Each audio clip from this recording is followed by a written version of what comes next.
Hello बच्चों। तो बच्चों हम लोग पढ़ रहे थे अपनी क्लास 10 साइंस का chapter number 1 chemical reactions and equations. तो पिछली क्लास में हमने पढ़ा था ऑक्सीडेशन एंड रिडक्शन।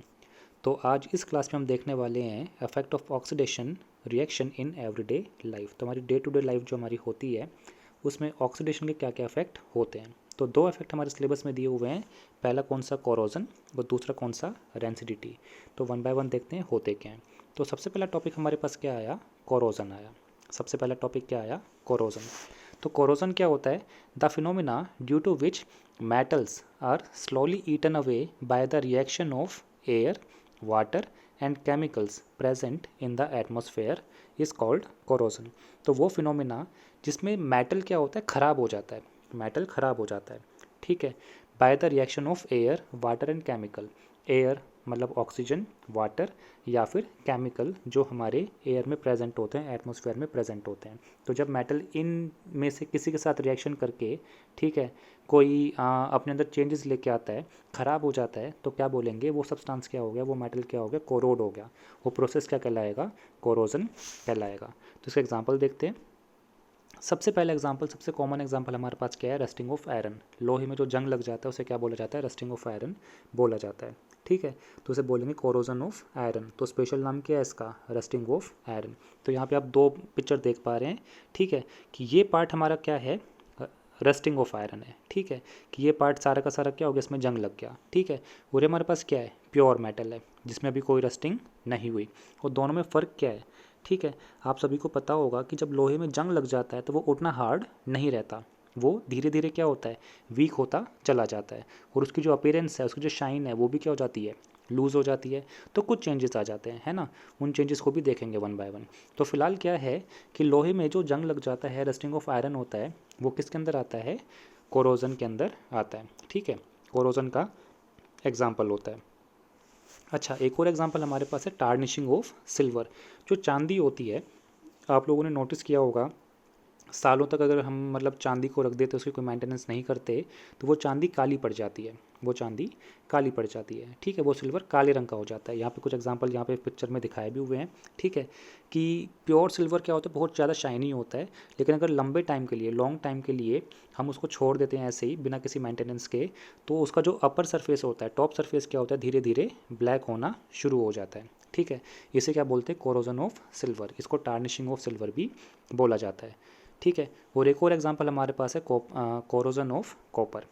अगर कॉपर को हम एटमॉस्फेयर में यूं ही एक्सपोज कर देते हैं, तो उसके ऊपर धीरे धीरे क्या होता है, एक ग्रीन कलर की कोटिंग डिपॉजिट होने लग जाती है, ठीक है।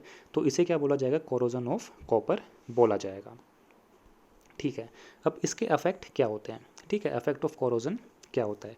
Corrosion cause damage to car bodies, bridges, iron railings, ships and all objects made of metals, specially those which are made of iron, ठीक है। तो कार बॉडीज़ हुई, ब्रिजेस हुए, आयरन रेलिंग हुई, शिप्स हुए, ठीक है, ये सारे के सारे ज़्यादातर किसके बने होते हैं, मेटल्स के बने होते हैं। और आप सभी जानते हैं कि ये मेटल्स क्या होते हैं, एटमॉस्फेयर में बहुत ज़्यादा एक्सपोजर लेके चलते हैं, ठीक है। शिप भी होगा, एटमॉस्फेयर में चलेगा, आयरन रेलिंग हुई, ठीक है, ब्रिजेस हुए, जो पुल बनाए जाते हैं, ये भी किसके बने होते हैं, आयरन के बने होते हैं, ठीक है। तो अगर इनकी प्रॉपर मेंटेनेंस ना करी जाए, तो ये एटमॉस्फेयर में जो केमिकल्स प्रेजेंट हैं, ऑक्सीजन प्रेजेंट हैं, ठीक है, वाटर मॉलिक्यूल प्रेजेंट हो, तो इसका साथ रिएक्शन करके क्या करते हैं, कोरोजन बनाते हैं, ठीक है। अच्छा, तो इससे होता क्या है, काफ़ी ज़्यादा डैमेज हो जाता है, ठीक है। उसके बाद एक और यहाँ पे पॉइंट लिखा हुआ है, every year tons of various metal specially iron get wasted in this country, ठीक है। क्या पूरे वर्ल्ड में क्या होता है कि कोरोजन की वजह से बहुत ज़्यादा अमाउंट में क्या होता है, आयरन वेस्ट हो जाता है, बहुत ज़्यादा अमाउंट में आयरन वेस्ट हो जाता है, क्योंकि जंग लगा हुआ लोहा किसी काम का नहीं रहता। फिर क्या करा जाता है, उसको दोबारा से प्योरीफाई करके उसमें से आयरन निकाला जाता है। अब ये कुछ हमारे पास अफेक्ट्स दिए हुए हैं, अफेक्ट्स ऑफ कोरोजन। तो पहला हमारे पास क्या है, रिड्यूसेस स्ट्रेंथ, कि अगर आयरन कोरोड हो जाए, आयरन में जंग लग जाए, रस्ट हो जाए, ठीक है, तो उसकी स्ट्रेंथ क्या हो जाती है, कम हो जाती है, घट जाती है। Life time is reduced, obvious है यार, जंग लगा हुआ लोहा कोई यूज़ करेगा नहीं, ठीक है, तो उसका लाइफ टाइम क्या हो जाता है, रिड्यूस हो जाता है। उसकी जो मेटेलिक प्रॉपर्टी होती है वो भी क्या हो जाती है, ख़त्म हो जाती है। जो प्योर आयरन होता है हमारे पास, ठीक है, जिसमें कोई कोरोजन नहीं होता, ठीक है, वो काफ़ी शाइनी होता है, हार्ड होता है। लेकिन जैसे जैसे उसमें जंग लगता जाता है, उसकी अपीयरेंस क्या हो जाती है, गंदी हो जाती है, ख़राब हो जाती है ना, ठीक है। तो उसकी जो मेटेलिक प्रॉपर्टी क्या हो जाती है, वो क्या हो जाती है, लूज़ हो जाती है, ठीक है। जो प्योर आयरन होता है वो मतलब हार्ड होता है, काफ़ी स्ट्रॉन्ग होता है, ठीक है, लेकिन रस्ट लगा हुआ लोहा जो होता है वो उतना हार्ड नहीं रह पाता। और लास्ट हमारे पास क्या है, वेस्टेज ऑफ मेटल, क्योंकि रस्टेड आयरन हम यूज़ नहीं कर सकते, ठीक है। अब इसको प्रिवेंट कैसे किया जाएगा, तो प्रिवेंट कैसे किया जाता है, ऑयलिंग, ग्रीजिंग, पेंटिंग या फिर वार्निश लगा के, ठीक है। या फिर क्या कर सकते हैं, बाय कोटिंग और depositing a thin layer of any other metal, ठीक है। वन बाय वन देखते हैं है क्या, कि ऑयलिंग करके, ग्रीज लगा के या पेंट करके हम क्या करते हैं, ठीक है, उसका जो कांटेक्ट होता है, उसके अपर सरफेस का जो एटमॉस्फेयर के साथ कांटेक्ट होता है उसको ख़त्म कर देते हैं, ठीक है। हमने क्या बोला कि जैसे हमने क्या बोला, ये हमारे पास कोई आयरन का पीस है, अगर इसके ऊपर मैं पेंट कर देता हूँ, इसके ऊपर मैं अगर पेंट कर देता हूँ तो क्या होता है, आप लोगों ने देखा होगा दरवाज़ों पर जो लोहे के दरवाजे हमारे पास होते हैं, खिड़कियाँ होती हैं, तो उसके ऊपर हम क्या करते हैं, पेंट कर देते हैं। तो पेंट करने का रीज़न क्या होता है कि वो पेंट की जो कोट उसके ऊपर लगती है, तो वो कोट क्या करता है, जो अपर लेयर होती है पेंट की, वो अंदर आयरन के सरफेस का कांटेक्ट एटमॉस्फेयर के साथ बिल्कुल ख़त्म कर देता है, स्टॉप कर देता है, ठीक है। तो जब आयरन का कांटेक्ट एटमॉस्फेयर के साथ ख़त्म हो जाएगा तो वो उसके केमिकल्स के साथ रिएक्शन नहीं करेगा, और जब वो केमिकल्स के साथ रिएक्शन नहीं करेगा तो उसकी रस्टिंग भी नहीं होगी। तो एक तरह से ये कह सकते हैं कि पेंट, ग्रीस या ऑयल, ये जो भी हम यूज़ कर रहे हैं, ये क्या करता है कि आयरन की जो लेयर होती है, टॉप मोस्ट लेयर होती है, अपर लेयर सबसे बाहर वाली जो लेयर होती है, उसका कांटेक्ट ख़त्म कर देता है किसके साथ, एटमॉस्फेयर के साथ, जिससे आयरन एटमॉस्फेयर में जो ह्यूमिडिटी होती है, मॉइस्चर होता है, उसके साथ रिएक्शन नहीं कर पाता और उसकी रस्टिंग नहीं होती और वो सेफ़ रहता है, ठीक है। जब मशीनरी में ऑयलिंग करते रहते हैं कुछ इस तरह से, है ना, यही सब होता है। उसके बाद क्या है कि गैल्वेनाइजेशन आप लोगों ने शायद सुना हो, ठीक है, नहीं सुना हो तो कोई बात नहीं, थर्ड चैप्टर में हमारे पास आएगा, उसमें पढ़ लेंगे कि क्या होता है कि कई बार हम आयरन के ऊपर एक और किसी मेटल की लेयर डिपॉजिट करा देते हैं। तो अगर हम आयरन के ऊपर किसी मेटल की लेयर डिपॉजिट करा देंगे तो उससे क्या होगा कि अंदर का जो आयरन होगा वो क्या रहता है, सेफ़ रहता है, ठीक है। तो हमारे पास दो तरीके थे प्रिवेंशन के। अच्छा, अगला हमारे पास क्या आता है, रेंसिडिटी। तो काफ़ी लजीज यहाँ पे खाना आप लोगों के लिए, तो आपके मुंह पे जल्दी, आपके मुंह में से पानी ना आ जाए देख के, तो इसको चेंज कर लेते हैं ना। अच्छा, तो रेंसिडिटी क्या होता है, it is the process of slow oxidation of oil and fat present in the food material resulting in bad smell and taste, ठीक है। तो रेंसिडिटी क्या होता है कि जब खाने के अंदर जो ऑयल और फैट प्रेजेंट होता है उसके ऑक्सीडेशन की वजह से खाना ख़राब हो जाता है, उसकी स्मेल मतलब गंदी स्मेल आने लग जाती है, टेस्ट भी ख़राब हो जाता है। तो इस पूरे प्रोसेस को क्या बोला जाता है, रेंसिडिटी बोला जाता है, ठीक है। फिर रिपीट कर रहा हूँ, यहाँ पे हमने क्या बोला कि जब खाने को आप यूं ही छोड़ देते हैं, कई बार गर्मियों में स्पेशली, ठीक है, तो उसमें से गंदी स्मेल आने लग जाती है, टेस्ट चेंज हो जाता है, ठीक है, उस प्रोसेस को क्या बोला जाता है, रेंसिडिटी बोला जाता है। और ये होता क्यों है कि खाने में जो ऑयल और फैट प्रेजेंट होते हैं, ठीक है, वो ऑक्सीजन के साथ रिएक्ट करेंगे और क्या हो जाएंगे, ऑक्सीडाइज्ड हो जाएंगे, ठीक है, ऑक्सीडाइज हो जाएंगे। तो इसके ऑक्सीडेशन की वजह से, ऑयल और फैट के ऑक्सीडेशन की वजह से जो खाने में प्रेजेंट होते हैं, खाने का, फूड का जो टेस्ट और स्मेल होता है वो चेंज हो जाता है, काफ़ी गंदा स्मेल और टेस्ट आने लग जाता है ना, ठीक है। इसको एक बार दोबारा दिखा देता हूँ तो आपको लगता है कि इसके अंदर गुड स्मेल और गुड टेस्ट आएगा, नहीं ना। तो एग्जांपल किसका हो गया, रेंसिडिटी का हो गया। अब प्रिवेंशन कैसे कैसे यूज़ कर सकते हैं, ठीक है, मतलब हम कैसे रेंसिडिटी को बचा सकते हैं, तो वन बाय वन देखते हैं। सबसे पहला, यार ये तो पूरा सर्कल बना दिया, कहाँ से स्टार्ट करें, यहाँ से स्टार्ट कर देते हैं, रेफ्रिजरेशन, ठीक है। तो गर्मियों में आप लोगों ने देखा होगा कि हम लोग क्या करते हैं, अपना फूड जो बच जाता है कई बार, मतलब जो खाना हम लोग खाते हैं बच जाता है, तो क्या करते हैं, उसको रेफ्रिजरेटर में रखते हैं। तो रेफ्रिजरेटर में रखने का क्या बेनिफिट होता है कि जो रेट ऑफ रिएक्शन होता है, रेट ऑफ ऑक्सीडेशन क्या होता है, वो स्लो हो जाता है, ठीक है। सबको पता है कि रेफ्रिजरेटर में टेम्परेचर क्या होता है, कम होता है। टेम्परेचर ज़्यादा होने से रिएक्शन जल्दी होती है और टेम्परेचर कम होने से रिएक्शन क्या होती है, स्लो हो जाती है। और रिएक्शन जितनी ज़्यादा स्लो होगी उतना ही कम ऑक्सीडेशन होगा और फूड उतने ही लंबे टाइम तक फ्रेश रह पाएगा, ठीक है।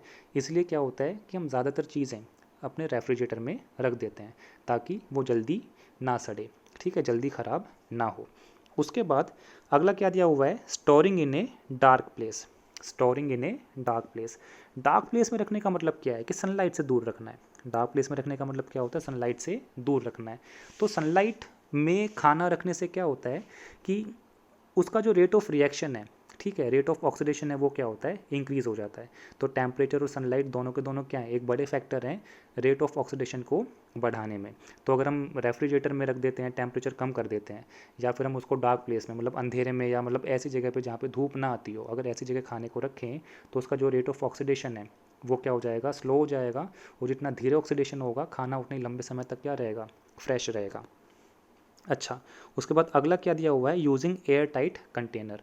अब एयर टाइट जो डब्बे होते हैं जो मतलब जिसके ऊपर ढक्कन लगा होता है, काफ़ी ऐसे कस के बंद करते हैं ना, ठीक है। तो उसका बेनिफिट क्या होता है कि एयर टाइट कंटेनर में अगर फूड रखेंगे तो एयर टाइट का मतलब क्या होता है, इसमें एयर पास ना हो, जिसमें एयर पास ना हो। तो अगर डब्बों में एयर पास नहीं होगी तो उसको ऑक्सीजन नहीं मिलेगा, और अगर ऑक्सीजन नहीं मिलेगा फूड को तो उसका ऑक्सीडेशन भी ईजिली नहीं होगा। तो इससे क्या होगा, फूड फ्रेश रहेगा, ठीक है।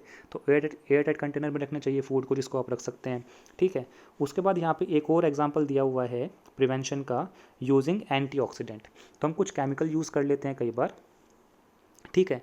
केमिकल यूज़ करने का बेनिफिट क्या होता है, एंटीऑक्सीडेंट कहलाते हैं, ठीक है, जो ऑक्सीडेशन ईजिली नहीं होने देते, जो ऑक्सीडेशन ईजिली नहीं होने देते।